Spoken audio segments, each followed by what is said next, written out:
Broadcasting live from the Capital OTB studios, this is Racing Across America with Seth Merrow.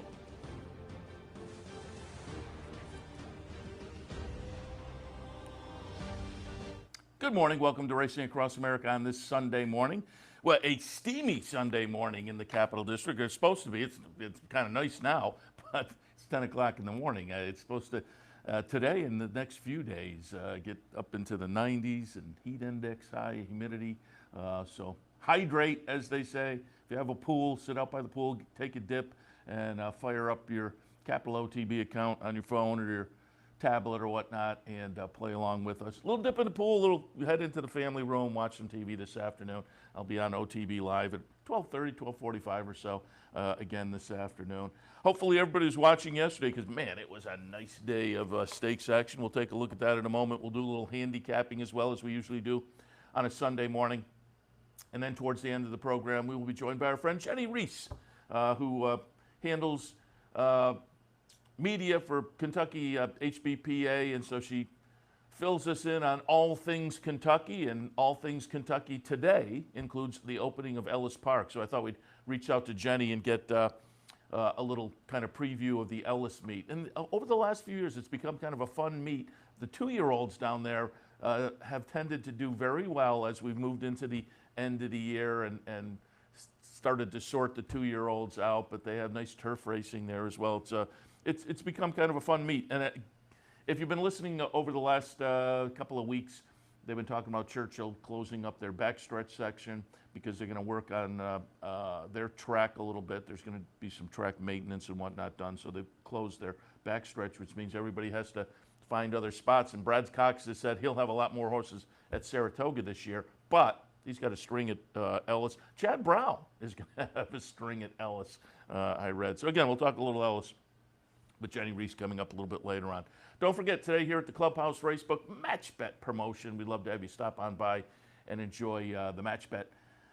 Today, Clubhouse Racebook, 711 Central Avenue in Albany. Come on down, enjoy the horse racing action, a little extra fun with the Match Bet. And it's been a fun weekend of promos.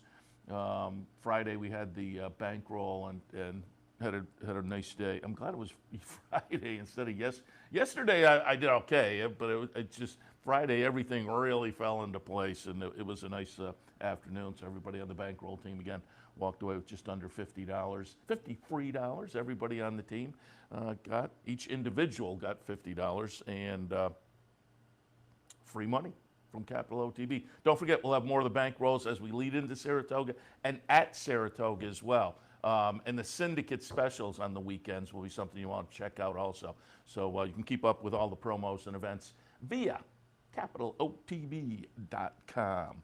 All right, let's get into our stakes preview because, again, there are some nice stakes. And I said it when I had Joe Christofek on yesterday. I said the Churchill meet this spring has been fun. And I think a lot of the stakes action, some of the 2-year-old races, non-stakes even, are going to play into Saratoga. And so it's been fun to watch and kind of keep track of. And I think that continued yesterday. I'm sure we'll see some of these performers up at Saratoga. I'm not sure about the winner of the Stephen Foster, but we will watch here. It was just a fabulous performance. Maxfield now 7 wins in 8 starts. Maxfield, the number 8 horse here, as you can see, takes charge. He made a big sweeping move on the turn, too. He was kind of sitting, as they came into the turn, a little bit back in the pack, and you thought, boy, he's got some work to do. Big sweeping move and went by, and Warriors Charge winds up running second, and Sprawl, who I thought was a little bit interesting in this race, runs third, so it would have been a little better exacto-wise for me if Sprawl had held on. But I always root for our friend Marshall Graham and 10 Strike Racing, so Warriors Charge. And it was interesting, Warriors Charge, before the race in the paddock, or in the winner's circle at one point, I think Brad Cox had won an earlier race, and so they said, you have Warriors Charge coming up, what's the game plan? He said, we're going. Last time at Lone Star, we were off the pace. That didn't work. We're sent, and Warriors Charge broke a little badly, and so that didn't all work out, but made a nice stretch run.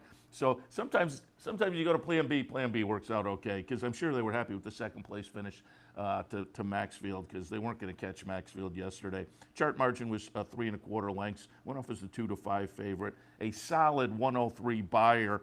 So now the last couple of races, he's gotten to triple-digit buyer area. And again, he's now 7 for 8 overall. A 4-year-old, though, with only 8 starts. So there have been some, some issues with the horse that have caused them to take some delays in the career or some time off here and there. And because of that, Brendan Walsh, I read in the Racing Form, that he said something to the effect of, we have some ideas of where we want to go and what our game plan is, but we're not going to put it out there and tempt fate just yet. We want to see how the horses come out of the race and whatnot. So as I say, I'm not sure Maxfield will play into Saratoga, but I won't be shocked if he does. I think they just want a few days, and maybe we'll get a better idea, in a couple of days or a week or so as to what the plans may be for Maxfield going forward. But certainly in the handicap division, he's, if not the guy, one of the guys at this point. Love to see him up at Saratoga, Whitney or this year the Jockey Club. But that has yet to be determined. But it was a really nice performance yesterday. As I say, you were kind of like, on the backstretch, he's got some work to do. And then when he got going on the turn, and Travis Stone's call was great. Travis Stone said, oh, he's moving. He's 5th, he's 4th, he's 3rd, he's 2nd, and now he's in the lead. And that was pretty much how it happened. It was a big move on the turn. And then, again, you saw the stretch run there where he just winded to that 3 1/4 lengths. And with the 103 buyer, it was, validated by the numbers as well. So Maxfield, impressive yesterday in the Stephen Foster. I was pretty happy with the not only the day's finale, but the meet finale as well. It was the Tepin, and if you watched Racing Across America yesterday, I had Joe Christofek on from Churchill Downs, and we did a little meet recap, and then we talked about some of the races, the Stephen Foster and the Fleur de Lis. Now that I'm thinking about it, Christofek, and I did too. The other two were not so impressive, maybe, but I guess we were 3 for 3. I think we both liked Maxfield and Latruska. But the Tepin, when I was on the phone with Joe during the commercial break, he said, yeah, I like a horse in the last race, and so why don't we hit on that as well. And so as we wrapped up the interview, I said, hey, let's take a look at the Tepin, because I know you like a horse in this race. And I said, I'm going to be interested to know if you like the same clever horse that I do, because I like Navratilova at 12 to 1 on the morning. I said, oh, you stole my thunder. And so we both talked a little bit about Navratilova at 12 to 1 on the morning line. And because we both liked the horse, we wondered, are we going to get that 12 to 1? Well, here we go. We're stretch run of the Tepin yesterday, number 5. Navratilova does get it done. Didn't get our 12 to 1, but 9 to 1 was still pretty good. Navratilova's number 5. Number 8 is Toby's Heart. This is the horse that had shown some promise last year, including a second start of the career, won the Bolton Landing up at Saratoga. So you see a nice late stretch run from Toby's Heart to get second there, and number 10, New Boss, runs third. But again, $20.80 if you were watching the show yesterday. I hope you picked up on Christofek and I were both kind of pointing to that one. And so game, set, match. You see what I did there for Navratilova in the Tepin at, as I say, a nice little $20 mutual there. And again, Joe texted me afterwards and said, hey, did you bet it? And I said, I had a little bit. I should have had a little better. But I said the price held up. I mean, we didn't get the 12 to 1, obviously, but $20. I'm still pretty happy with that to wrap up the Churchill meet. She got, I said, Maxfield got the 103. Navratilova got a decent little 84 there. 3-year-old fillies on the grass. She now becomes kind of an interesting player. She had prior, as we talked about it yesterday, I liked the whole angle. She was kind of coming in with a couple of starts under the belt. Nice improvement, start 1 to start 2 this season. But both of those were turf sprints. She was stretching out in the third start back. I just like the whole scenario. And so, again, got the nice price there yesterday. In the Tepin, let's go back and watch some of the other stakes action from yesterday. And we'll go back to the Wise Dan a little earlier on the card. Another horse I liked, and another really, really nice performance we're going to watch here. Check, when we pull up the replay, look for the one chicklet, because Set Piece, and Travis Stone said, has to weave his way through the field. And you see Set Piece there in the Juddmonte colors, and Florent Giraud, his weaving his way. And when there is an opening, man, this is a nice run. Set Piece gets it done. Beats Some Like It Hot Brown, who the really nice New York bred, gives it his all, just can't hold off Set Piece. Ride a Comet runs third, Field Pass fourth. So for me, it was 1, 2, 3, 4 with the way I selected them. And again, just sitting back and watching the race style, Field Pass looked spectacular, Set Piece looked spectacular in there for Brad Cox. This was the race where Brad was in the winner's circle and talked a little bit about his horse in the Stephen Foster, because they talked to him after this race and said this was a pretty good field. It's a grade 2, but it had grade 1 quality perhaps to it. So what are your plans now? And Brad said, yeah, maybe we'll look for something. And I'm wondering, 4-Star Dave up at Saratoga, maybe. But Set Piece, a 100 buyer. And again, that was a really nice looking performance. Take nothing away from Some Like It Hot Brown. As I say, the nice New York bred was coming off a stakes win on the grass down at Pimlico prior, and just could not hold off a really spectacular performance from Set Piece. But it was, and when I said before the race, I could have gone either way with this. And as I was talking, Some Like It Hot Brown was actually taking the action on the tote board. By the time they got into the gate and went off, Set Piece was favored at 8-5, and Some Like It Hot Brown was 2-1. So they were close. I said I could have flip-flopped them either way. I just thought the win in the prior stake for Set Piece was a little bit, tilted me a little more in his direction, and he validated that. Wow, that was just really a spectacular performance from Set Piece. And again, we'll see. It wouldn't shock me if there's one we do see up at Saratoga. All right, we also had some 2-year-olds on the card. As far as 2-year-olds, excuse me, Saratoga, given that this is a Pletcher horse, probably will. But I will say in the Bashford Manor, there were the boys in the Bashford Manor, there were the girls in the debutante. And I said before the races, on our stakes preview with Mike Callahan, I said, I think actually the horses in the debutante are stronger than the horses in the Bashford Manor. I think that was kind of borne out, and you'll see it buyer figure-wise here. So again, I'm not quite sure what the talent level is coming out of the Bashford Manor, but I had Double Thunder, the eventual winner, in the second slot. I had Red Run on top. That one went off as the 5-2 favorite, Red Run, for Steve Asmussen. It was a little bit of a disappointing fifth. But right underneath, I thought Double Thunder, coming out of the maiden debut victory at Monmouth back on June 5th, was a player as well. And Double Thunder looked good. I mean, this is an impressive performance visually. Double Thunder's the number 8 horse here. John Velasquez on board. He had another good day. So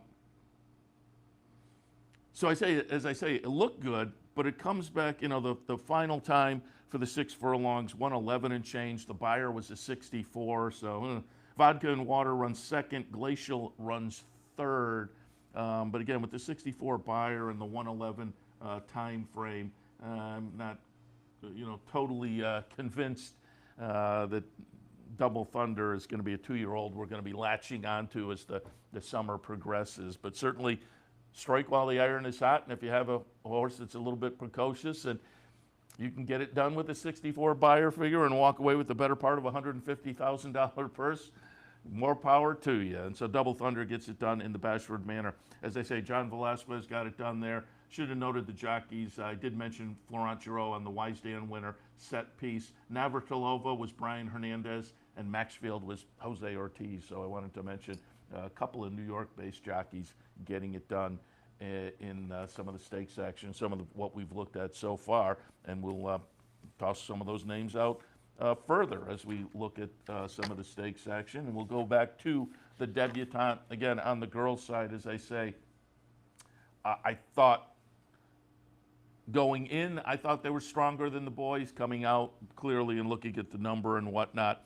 Debutante yesterday, again, $150,000 for the 2-year-old girls, going 6 furlongs. the boys in 111, the girls in 109 and change. And I think, you know, and again, this may be one we'll see up at Saratoga as well, because I thought this was a pretty good performance. Behave Virginia, now 2 for 2 in the career, won the debut victory on May 28th by 5 lengths and wins yesterday. Only a length, number 7, Behave Virginia. On the 1s and 2s for Norm Cassidy, decent little second. The number 8 horse and Wicked Halo runs 3rd. On the 1s and 2s, the 8 was the 7-5 favorite. The winner was a 4-1 third choice.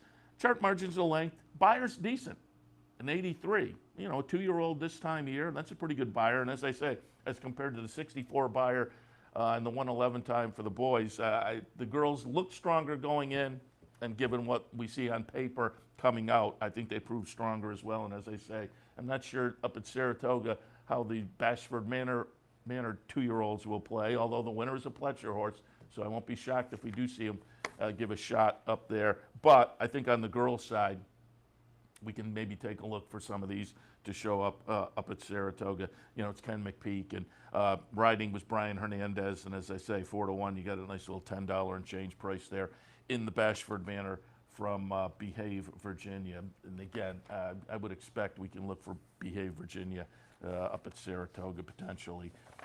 We'll move now to the War Chant, which unfortunately got scratched a little bit. I took a little pop with Helium, and he runs 3rd in here. Royal Prince is going to run 2nd. Next is going to run 3rd. But I said we're going to mention some of the New York jockeys again. John Velasquez, he lulled them to sleep.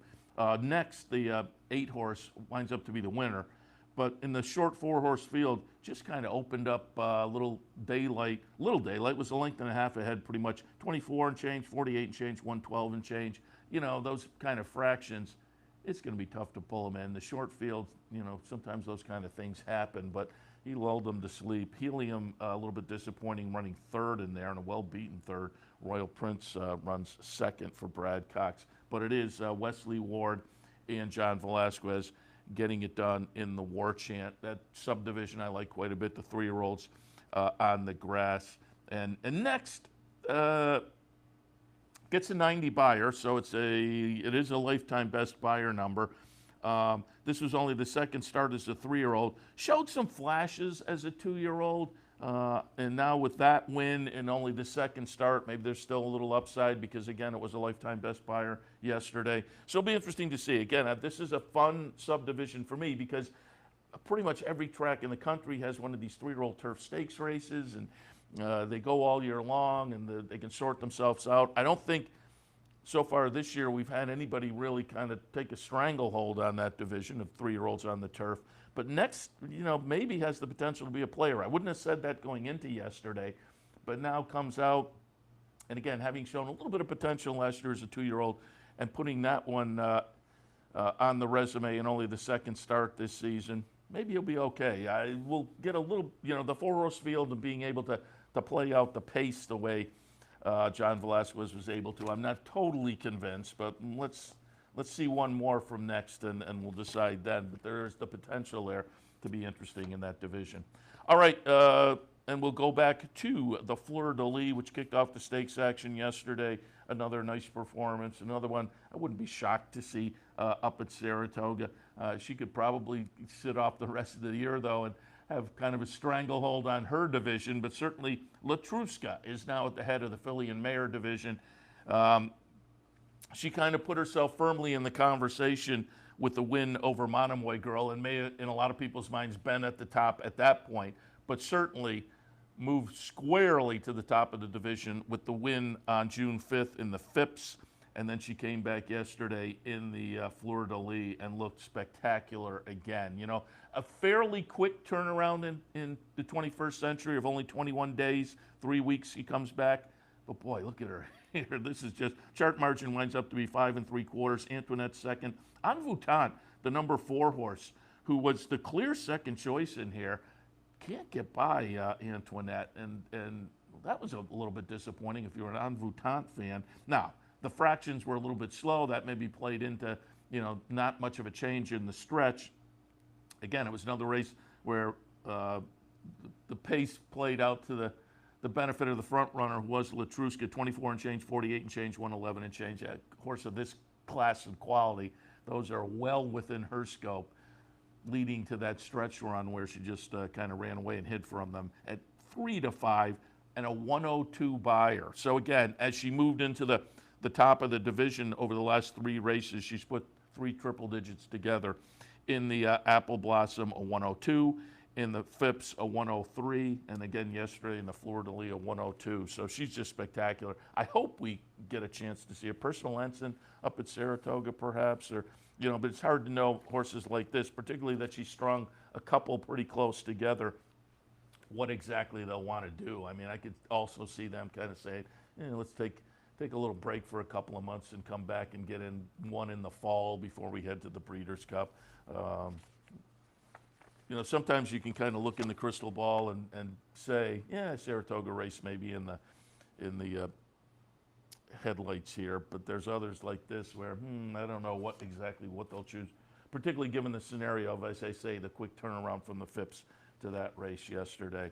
And yesterday was a win and you're in, and there was a lot of comment on the simulcast signal, oh, win and you're in, Latruska got in the Breeders' Cup.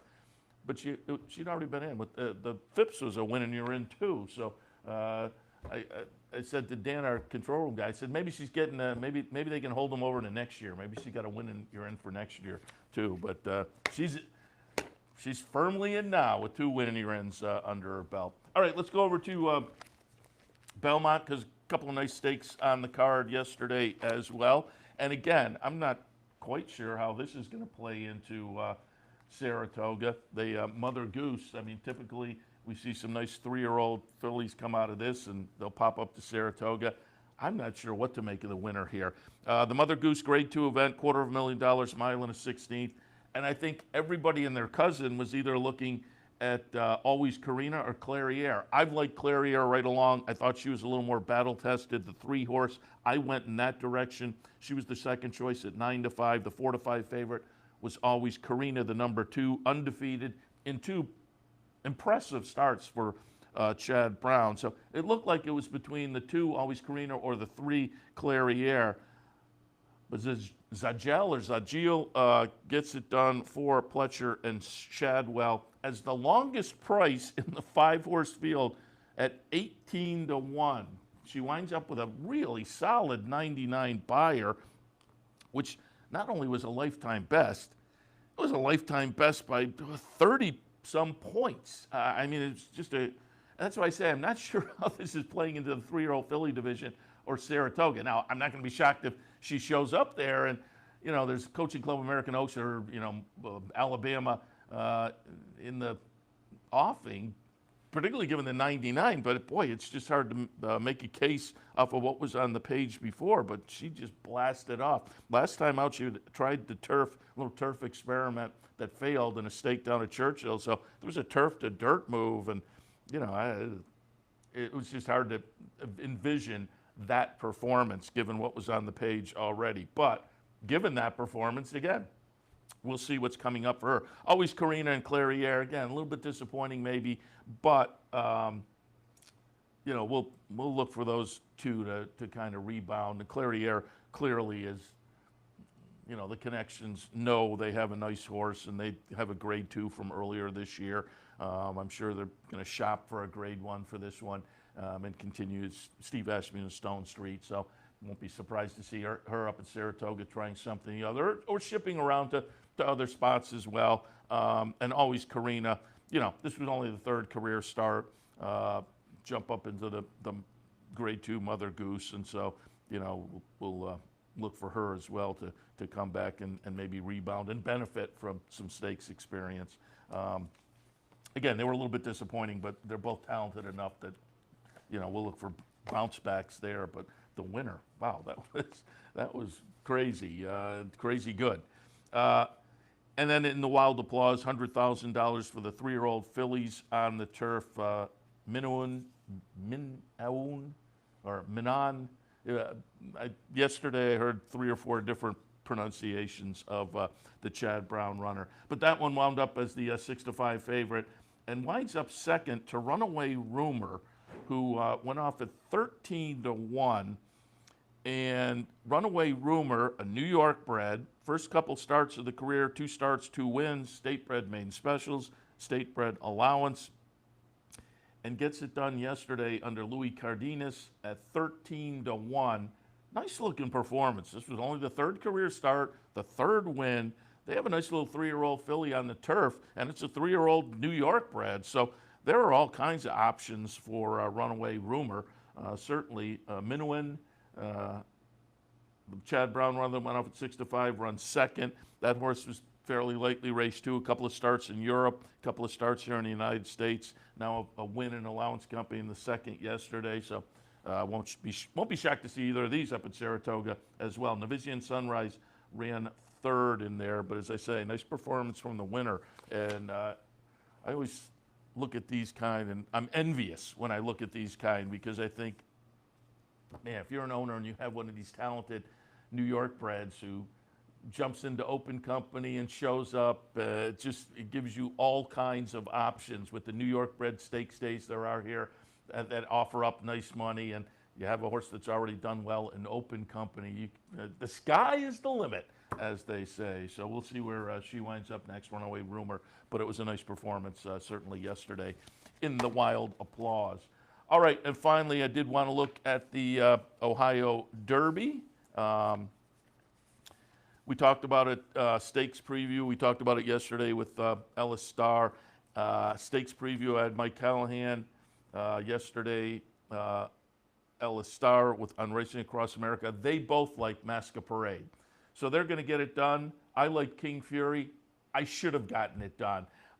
King Fury, it was just a rough trip, and you don't see. King Fury is the number 4, and you can see him coming here, and he just kind of gets the momentum, then doesn't get the momentum, then gets the momentum, and at the end you think, oh, I think maybe we're going to win, and he comes up short, but you don't see the worst part of the trip here. It's like, oh, man. And he does get the bob. I didn't think he got the bob for second, but he did get the bob for second. But the worst part of the trip was on the backstretch as they are kind of coming into the turn. Corey Lannery, it's hard to blame a jockey for trying to save ground, but he was on the rail, and in front of him was Hoosier, who was kind of up chasing the leaders early and then faded. And so Corey Lannery is then stuck behind a horse who's fading, and so Corey has to fade as very good. And you'll kind of see it here. Hoosier is the number 3 horse, and King Fury is the number 4. And you can see up on the top of the screen there, as Hoosier starts to fade, Corey has to fade back as well and goes almost to the back of the pack before he can eventually get clear and kind of pass. And so at that point, he just has, a lot of work to do. And you can see him coming into the screen now once he gets clear. And then, as they say, in the stretch, he also just kind of got the momentum and didn't get, and he's kind of squeezed here, and Corey's trying to find a hole. But I think what cost him was that being caught behind the fading horse and really having to kind of fade back and then float out, given that he just, he really gives a nice run here in the stretch and just comes up a half a length short. I think I had the best horse. That said, I will tip my cap to both Mike Callahan and Ellis Star. They had Masquerade. Masquerade does get it done for Al Stahl, Miguel Mena on board. King Fury, though, nice second for Ken McPeak. And coming off of that Lexington win, he had a lot of confidence. They were thinking Kentucky Derby potentially, or Preakness, given what the point situation was going to be. And then they had a little ding. They went to the sidelines, a little fever. And so King Fury comes back. And again, I think he'll be interesting to watch on the 3-year-old scene going forward. Masquerade, though, both Ellis and Mike like that optional claiming win down at Churchill. That seemed to be a little bit of a breakthrough event for him back on May 1st. And I think he validated that. So he'll be interesting, too. We're getting into that now, late spring, summertime period, where some of the 3-year-olds that maybe are later starters are going to have the opportunity to kind of prove themselves over the next couple of months, and maybe some of the bigger events if they choose to go there. So again, really nice day of stakes action yesterday. Churchill, Belmont, Thistledown, and beyond. The ones we took a look at, as I say, I would think some of those will have implications up the Northway in just a few weeks. All right, we'll take a break. When we come back, we'll do a little handicapping, and then a few minutes after that, Jennie Rees will join us, and we'll get a little preview of the Ellis Park meet, which kicks off today. Yesterday's Churchill card was the wrap-up to their season, and today, the opener of the nice Ellis summer meet. So as I say, we'll get a preview coming up in a few, but first, some handicapping. I think I'll take a look at a little Belmont when we come back. All of that right after this. Stay tuned. Where's the best place to find your favorite teams, your favorite food, daily drink specials, and wagering on live horse racing? Legends Field Sports Bar, 711 Central Avenue, Albany. Get your game on day or night with 75 flat-screen TVs, tournament-style pool tables, a private banquet room, and live horse racing. So if someone asks you, where's the best sports bar in the capital region? Tell them Legends Field Sports Bar, inside the Clubhouse Racebook, 711 Central Avenue, Albany.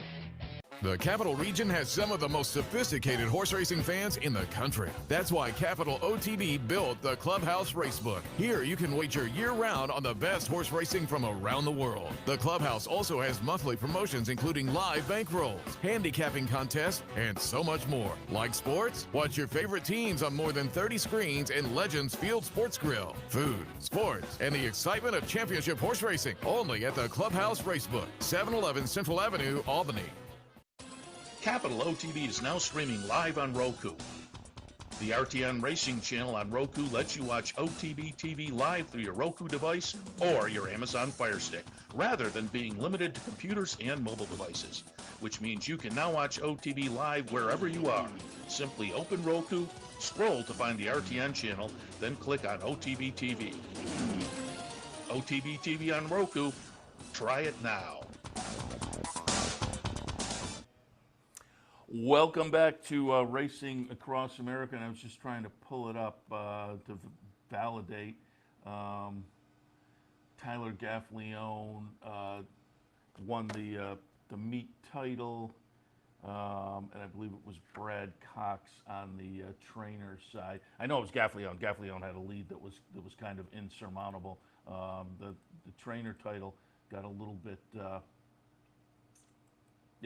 Brad Cox and Tyler Gaffleone. So they wound up to be the leaders of the Churchill meet. And as I say, Gaffleone kind of ran away with it. The last day on the trainer side was a little more questionable, but Gaffleone, another nice Churchill meet. So congratulations to them. All right, let's take a look at Belmont. Now take a look at the early pick four. Again, we'll be in later this afternoon with OTB Live, taking a live look at Belmont. Little Golf Stream as well and more. But the second race today at Belmont kicks off the early pick four, and we'll go through the pick four. Again, not putting a ticket together, don't have scratches or anything, but just give you an idea if you want to jump in and maybe take a look at that sequence.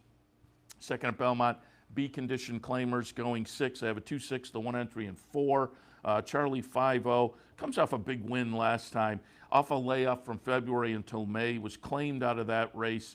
Claimed for 16, however, and bounces up to 35. Moves out of the Danny Garrigan barn into the Linda Rice barn. So the claim and the move up is a little bit of a concern, but to me it's more of, I like the confidence. I like the fact that A, the win was very good.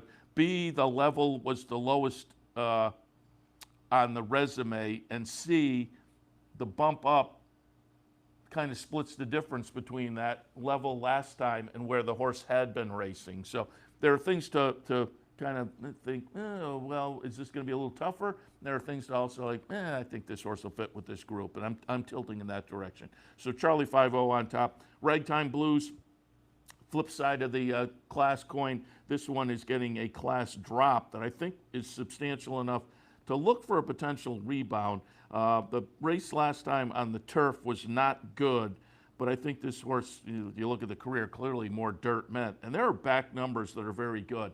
And sometimes that class relief leads to a mental, oh, I remember how good I was, when they get in against a little bit lesser. So I think we could rebound to some of those better numbers. And then the 1 entry is playable as well. Color Me Pazzi and Tapazirance. Between the two, well, Color Me, I was going to say I prefer Tapazirance because there are back numbers there, but Color Me Pazzi has the better recent numbers, steps out of a state bred allowance, and that's a move I normally like, but I've said it before, I kind of like it when State Bird Allowance, State Bird Allowance. So, you have a little string of those, and then you move into a claimer. This one bounced up into the State Bird Allowance last time after a string of claiming races. So I'm not sure the class move is as important as just the numbers recently that are pretty good compared to this bunch. Back numbers for the other half of the entry are good. So the second at Belmont, 2, 6, the 1 entry, and 4. Belmont's third race this afternoon, maiden specials going a mile and a quarter on the grass. I have it 4, 6, 5, and 3. Canby Lion, it's a shug runner, hasn't been seen since April 21st. Nice string of improving numbers in the first 3 starts of the career and improving finishing positions. Jose Ortiz has been on board for all 3 starts. I'm back on board again today. And it's just one of those where you look at what this horse has done and look at this particular field today. I think the horse has the potential to break through. High Def in the second spot. Started the career down at Gulfstream last year. Had a start back in January down there as well. And then came back in May at Churchill. It's a Chad Brown, Peter Brandt runner. And last time, decent little second down at Churchill. That was against maiden claimers, high-priced maiden claimers, though, so a little bit tougher. But I think overall, this horse, again, when you look at this group, I think is going to be a good fit.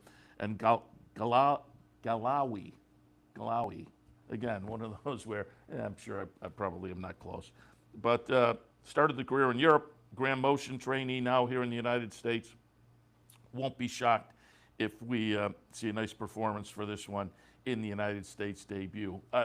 Long layoff, though, has to be overcome, but adds the Lasix today for the U.S. debut. And as I say, won't be shocked if this horse runs well. In the third at Belmont, 4, 6, 5, and 3. Race number 4 at Belmont, State Bred Claimers. I have it 4, 6, 5, and 3. It's the same numbers. 2 races in a row. I'm not sure what that means. Hopefully it means good luck, but 2 races in a row. There's the exact same 4 in order. 4, 6, 5, and 3, 9th hour on top. Comes in off a couple of wins for Chris Englehart. State Bred Allowance, 2 back up at the Finger Lakes, then came down to Belmont. Tried 20 claimers, now goes into a 25 claimer, State Bred 25 claimer. So I think a good fit, good form. Second slot, we will go out to number 6, Money in the Bank. Another one in good form for Chris Englehart, so becomes kind of the other Chris Englehart in here. 2 wins in the last couple of starts. State Bred Allowance up at Finger Lakes last time. So kind of similar scenario to the top pick. My Roxy Girl in the third spot, also in current good form, having won a 20,000 open claimer last time for Charlie Baker. So these 3 are pretty evenly matched. If you're playing the picks, you probably are looking to juggle those up and look at all of them. But for me, I have it in the fourth, 4, 6, 5, and 3. And if I turn the page and I have 4, 6, 5, and 3, get it? No, okay, we don't. 6, 4, 2, and 7 in the fifth, optional claim. And people are saying, how do you not know what you have written in the next? I'm like 3 days ahead usually. A lot of times people walk up to me, and I always think, oh, this guy doesn't, because somebody will say to me, what do you like today? And I don't have any PPs in front of me, and I have to explain.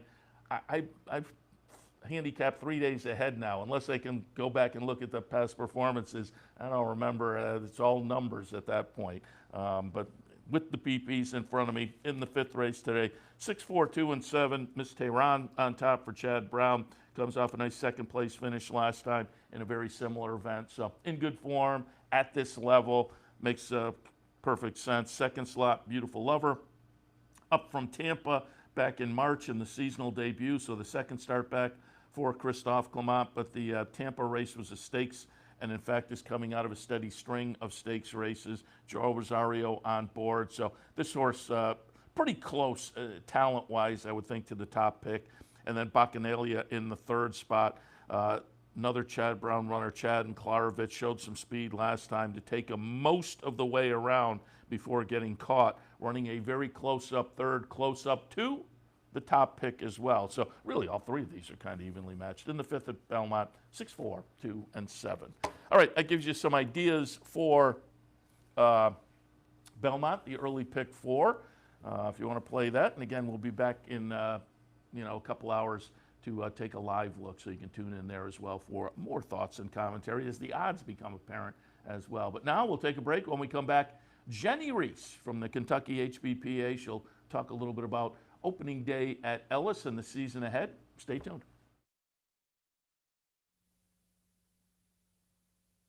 Welcome to Albany County, an incredible destination to live, work, and play, with easy connections to more than a dozen cities from our vibrant modern airport. It's a short trip downtown to a hive of culture and amusement, from world-class shows at the newly renovated Times Union Center to reliving the past at the New York State Museum. From outdoor recreation to shopping to nightlife, Albany County has something for everyone. We'll see you soon.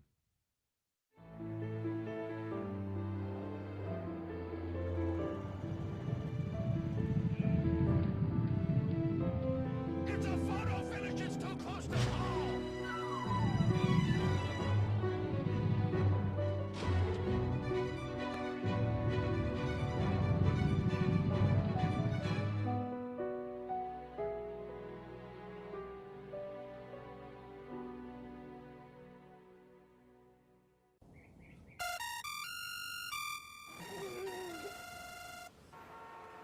Come on.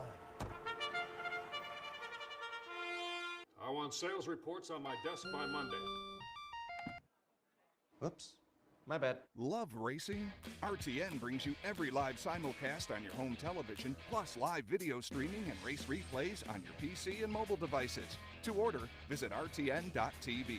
RTN, a breed apart.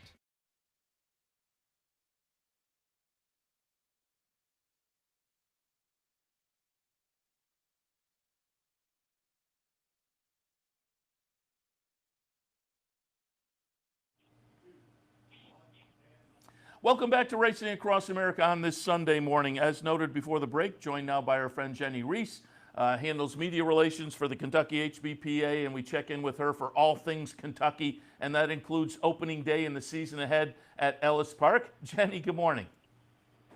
Good morning, Seth. It sounds like you've got the same weather we got here. It's Ellis Park weather, hot and humid. Yeah, Triple H's, hot, humid, and hazy. We're getting it up here over the next few days. And I will tell my viewers, you said when we were in the break, I didn't even know. You said you're in Santa Claus, Indiana, as we speak. So ho, ho, ho, I guess. Yeah, right. I'm a little less than an hour from Ellis, and I pulled off here for this because you can get, there's a lot of middle of cornfields you're going through on the way to. It's all interstate, but it's cornfields, and you can get some dropped calls.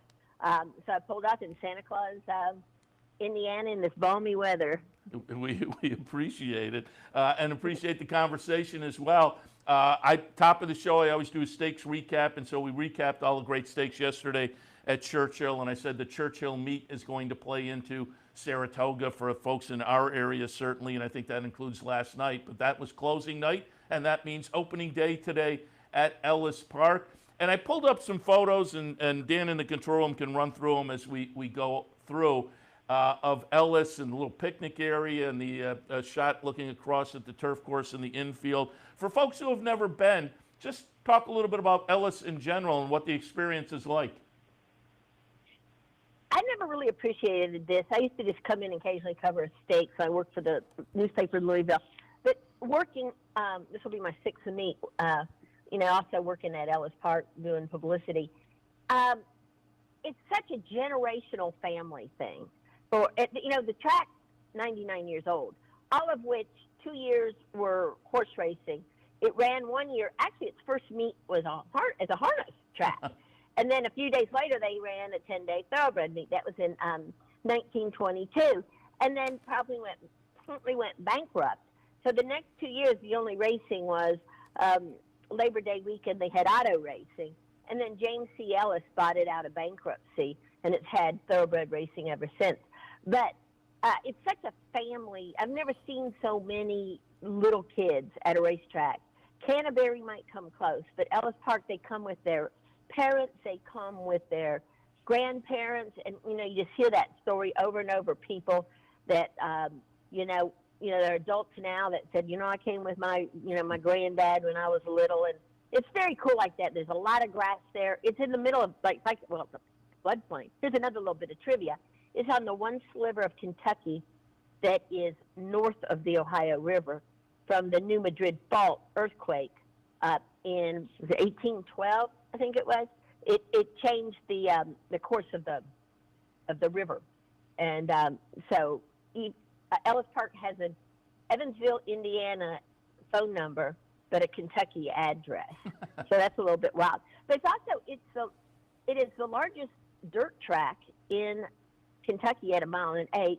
And to my knowledge, it is the only track in America and maybe the world that has a cash crop in the infield. It's got 25 acres of soybeans that they lease to a farmer that raises them and harvests them. And so it is definitely unique, and we're so excited at all these tracks in Kentucky, able to have people back. And so that's very, very cool. I tell you what, there's going to be more Churchill people at a stable at Ellis than there've been in many decades, because Churchill Downs is closing down July 5th for 2 months to put in a new turf course. And so you're going to have, for the first time, Dwayne Lucas stabled at Ellis Park. Belmont, his Kentucky string will be stabled there.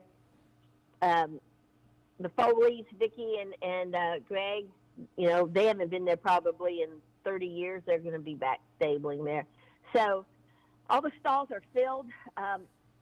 Now, the one thing about it is, Ellis doesn't have the stall space, say, that Churchill or certainly Keeneland has.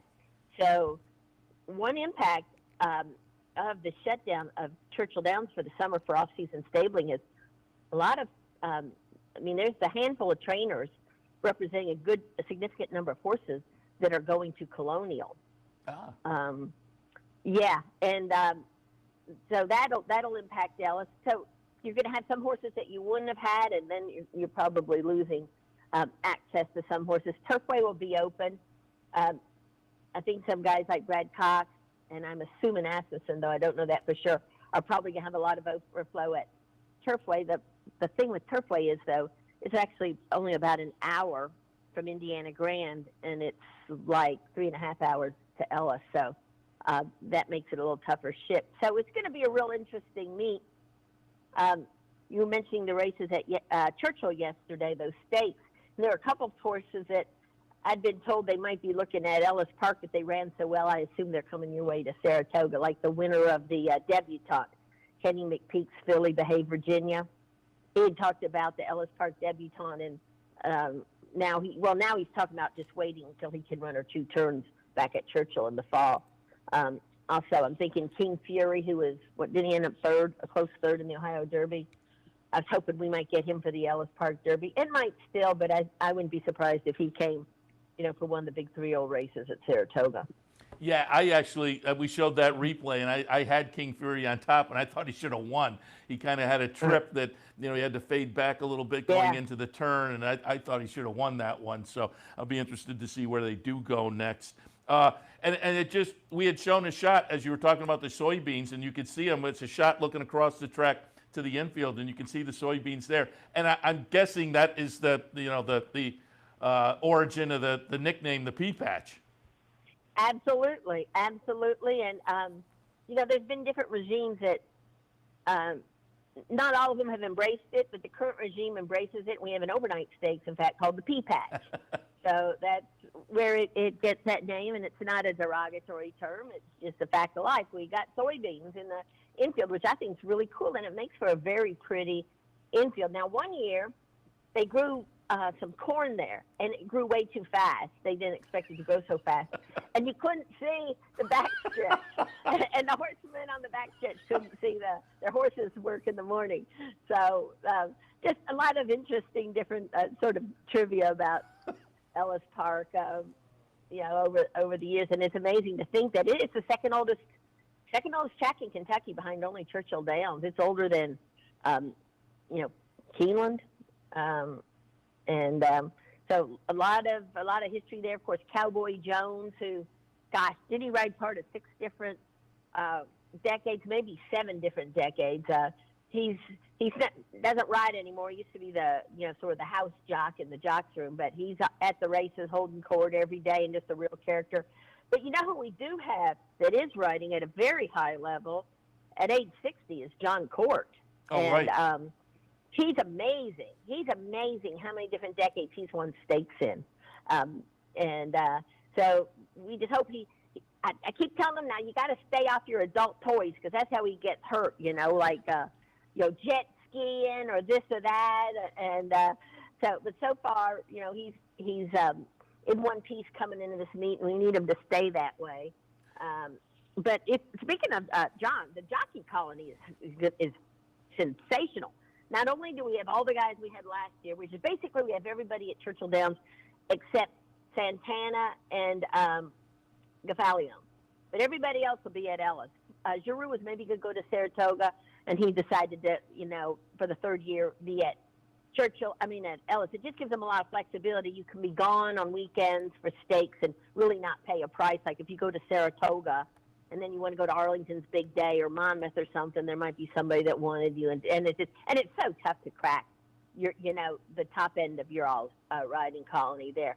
But in addition, this year to the Kentucky guys, you've got the best of Indiana Grand coming down. Marcelino Pedroza, Deshaun Parker, Dela Cruz, because Indiana Grand races Monday through Thursday and Ellis races Friday, Saturday, Sunday. So, like Marcelino, he's going to ride 7 days a week, and people go, "Are you crazy?" He said, "I'm only 28. I was off most of last year, injured, so." He said, I got to make up for lost time. But then in addition to that, if that doesn't make it deep enough, you've got David Cabrera coming in to ride for the first time. And, of course, Drayden Van Dyke has moved his tack to Kentucky from California. He'll be riding at Ellis for the first time. And then Arrieta, Francisco Arrieta, also comes from the Southwest. He won a ton of races at Oaklawn. So very, very deep riding colony. I dare to say, depth-wise, I'm not saying that the top is the best, but I think depth-wise, it's as deep as anywhere you're going to find the jockey colony at Ellis Park. Yeah, Florent Giroux, I was reading just what you said, that they were thinking Saratoga, but they thought, our opportunities may be better overall down at Ellis, so he adds to the colony, nice colony there. And on the trainer side, you listed already some of them, but reading some of the stuff that you put out and has been put out by Ellis over the past few days, I was kind of surprised to read, and given the situation at Churchill, it's not surprising in that he has a string there now, but Chad Brown's going to have some horses at Ellis. How about that? He just got in late with the stuff. I mean, he was on the waiting list, and it's tough. They only have 750 stalls. And they have their people that have been there forever they got to take care of. But you had so many people that, race most of the year in Kentucky and have for a long time and really support the program. But how about that? Chad Brown at Ellis Park. Now, Chad Brown himself won't be at Ellis Park, but we're thrilled to have Whit Beckham, his assistant, who's actually from Louisville, and he really was wanting to stay. And the thing that I'm excited about that, too, is the PR person for Kentucky Downs. Chad, he discovered Kentucky Downs last year. He'd only raced one horse until, before last year and hadn't run any good in a stakes. Last year he came because he had a place to ship from. He was at Churchill Downs. And he won his first start last meet at Kentucky Downs, and he won 2 stakes. Had a really good, meet. And now he plans for it. And I thought if they hadn't gotten stalls at Ellis, those horses were going up to New York. And I don't know if Chad would have been back or not. So I'm really happy on a lot of fronts that I used to joke, I think I've joked with you that we should have had our motto before last year at Kentucky Downs. And I say this with all respect. This isn't knocking anybody, but we could have had the motto, Kentucky Downs, where the money is and Chad Brown isn't. Just sort of a testament to how tough he is to beat in turf races. Well, we can't. I got to come up with another motto now, but we're just really, really thrilled to have Chad Brown. So there's 4 Hall of Famers with Mark Cassidy that have strings and Steve Asmussen at Ellis Park. And then Chad Brown's going to be a future Hall of Famer. Brad Cox, you got to think, is going to be a future Hall of Famer. So, yeah, very deep. We're averaging, Ellis is going to average it's scheduled to average $350,000 a day in purses. That's a track record. Maidens, if you're Kentucky bred, which is obviously most of the horses in Kentucky, go for $51,000. So I think, the entries, I think, held up pretty well, considering that Churchill, was running, and a lot of people were running for that big money. And let's face it, looking around, entries are light everywhere. Yeah. I mean, it's a real trend in the industry. So I think Ellis, looking at that first few days of racing, it's actually, they've held up admirably. And I think as we get a little, some of these Churchill horses cycle back, some of the maiden races we'll see, and some of the 2-year-olds that haven't been ready to run that'll be ready to run. Very excited to see what comes out of Ellis Park's 2-year-old races this summer. I was thinking exactly the same thing we were about the entries. I think you had trainers trying to get into Churchill at the end there and whatnot. This will moderate out over the next couple of weeks, and your entry box will be fine. But before we move on from trainers, I just want to, I don't know whether we missed the wedding and now we're headed to the funeral, but I wanted to tout you tossing out a trainer's name. And I had Ellis Starr on yesterday, and he pointed people to the press release that you had talking about Juan Cano. And yesterday, he was talking about his horse in the Wise Dan, but earlier on the card, he wins with a 31-1 shot. So hopefully people picked up on your press release there. I went to the funeral there. I didn't go to the wedding. I was with you. His horse in the Wise Dan. I was at the track, and they were going to the coming onto the track. So I called my husband, who was at home betting on his online account. I said, bet me 2 across on this horse just in case, But Juan, who took over for Angel Montano, his mentor, who died last October 1st on his 80th birthday, he had a phenomenal meet. He ended up, I want to say, with 5 wins. And, out of a pretty small, like he had 12, 13 horses. And so good for him. It's really neat because Angel's family, his kids who kind of kept Angel the last, 10 or so years of his career, his kids really kept him with horses. They and their friends in Montana is a very well-known family in Louisville. They were all great athletes and all great students, and they're all, pillars in the community. And they're supporting Juan the same way. And it's like Angel, when he took Juan under his wing, it's like he was paying forward for the success he had, and he was able to achieve the American dream coming in from Mexico when he was 17. And, he wanted Juan to take over the stable, and Angel's kids, they took a family vote, and everybody wanted all the tack and equipment and the golf cart even to go to Juan, which that could have cost him $30,000-$40,000 if he had to buy that stuff out of pocket. That's great. And again, hats off to you for kind of touting that to people. Hopefully people picked up on that with Lamartine yesterday at 31-1, but keep your eyes on him at Ellis as well. And you alluded to it a couple of minutes ago, but I want to reiterate, overall, and we've talked to you over the past few seasons, it seems like the last 4 or 5 years, the summer at Ellis has just become more prominent and more prominent, as evidenced by these names that are showing up on the trainer side of things. But one of the nice things summertime at Ellis, and Dale Romans has been a guy who's done this, the 2-year-old program down at Ellis is just spectacular. Sure, Dale and Kenny McPeak, before it was fashionable, they were the ones, they probably did too good a job promoting it because other people caught on. But they, I was looking up the Grade 1 winners that Kenny's had that started out at 2, and Dale too. Brody's, I would say Brody's Cause was one. I don't think who else. But Dale's had several Grade 1 winners come out of the 2-year-old program, and Kenny's had, it was at least 4 or 5. There was something on the tip of my tongue talking about the 2. Oh, Midnight Bourbon, that's what I wanted to say. Midnight Bourbon, the Preakness runner-up. He started out at Ellis Park with Steve Atkinson's division. So you just don't, these guys, they have to keep some of their horses separated, and a lot of them do go to Saratoga, but boy, they sure keep, especially the ones that they want to run, really want to run a little longer. This is where Kenny really supports the program. You'll see them, he'll run them in those mile maiden turf races, and it's not so much that he thinks they're turf horses.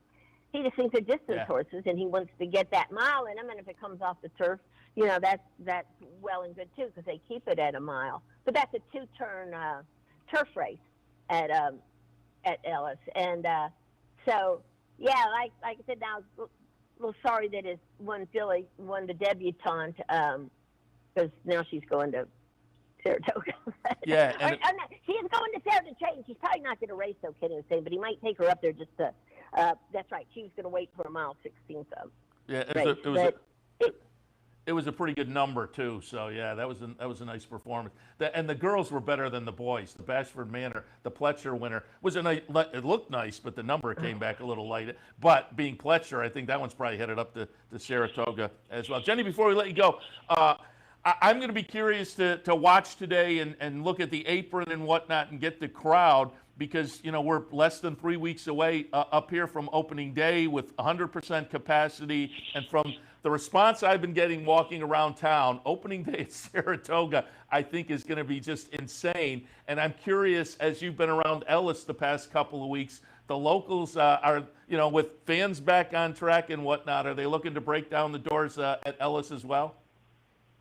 I think so. I just see that, you see that in the restaurants, you see that at the soccer team and the baseball team in Louisville. People are just wanting to get out and do things. So I think Ellis is going to be part of that too. And like I said, it's cheap family entertainment. It's free general admission, and there's a lot of grassy area that kids can run around and play. A couple of years ago, I had a Twitter campaign. I called it Cute Kids at Ellis Park. There was a hashtag, and I just getting permission from the adult they were with. But I would just take pictures and put them on Twitter of cute kids at Ellis Park. And there's so many of them. I mean, it's like I said, the only thing that comes close to me is Canterbury. Keeneland has a lot of teenagers and college-age kids, but Ellis has the young kids and the all ages. And I just think it's going to be a great meet that people are really, they've got that pent-up demand. And one thing I tell you what, it's really helping the community is hotels. And I'm sure the same can be true with restaurants, but these trainers all needing a place to stay and their help. Yeah. So the hotels are doing real well in Evansville and Henderson. Nice. And you talk about the kids developing new fans. That's what it's all about. These summertime tracks, I think, are so important. Saratoga, obviously, up here, Del Mar, but places like Ellis as well, developing the new fans for the future. And I just wanted to bring you on to tout opening day and the season coming up, because, again, I think over the past 4 or 5 years at least, the program out there has been very good and worth watching for 2-year-olds going forward and whatnot. And this year, and over the last couple of years, but this year even more, as we've talked about, very familiar names out there as well. So, Jenny, appreciate the visit. We wish you and everybody good luck this afternoon on opening day and going ahead. And we'll talk again in the future. Sounds great. Anytime, Seth. Appreciate it. I appreciate it as well. Jennie Rees, Kentucky HBPA, and also working in the media department over at Ellis. Opening day today at Ellis Park. And again, it's fun racing and it's nice racing, nice summertime track. And they have a nice little stakes program. The 2-year-olds over the past few years have been worth watching as we progress through the summer and then into the fall as well. So take a look at Ellis as we get into the next few weeks and into the summer.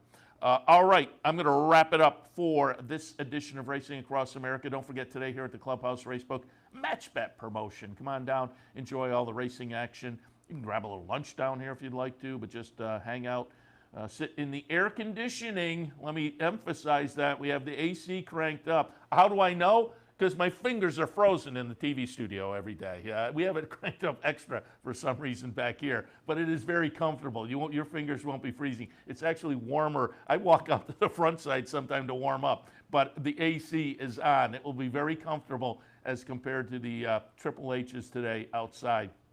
So come on down, enjoy the air conditioning, and as I say, you can catch some lunch, but obviously watch all the races and maybe win a little extra dough with the match bet promotion today. All of that here at the Clubhouse Racebook, 711 Central Avenue in Albany. All right, I'm going to wrap it up. But again, about an hour and a half or so, a little more than that maybe, but we'll be back on with OTB Live for a Sunday afternoon, taking you through some of the live action. So that should be fun. And as always, I appreciate your tuning in. I'm Seth Merrow. And again, Racing Across America wrapped up for this week. Don't forget, always want to remind you, we have the weekday podcast, the Daily Report.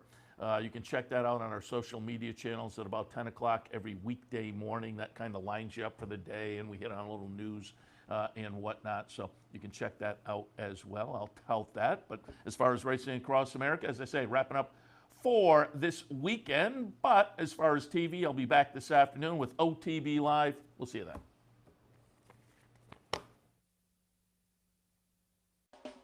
You're watching OTB TV, a service of Capital Off Track Betting.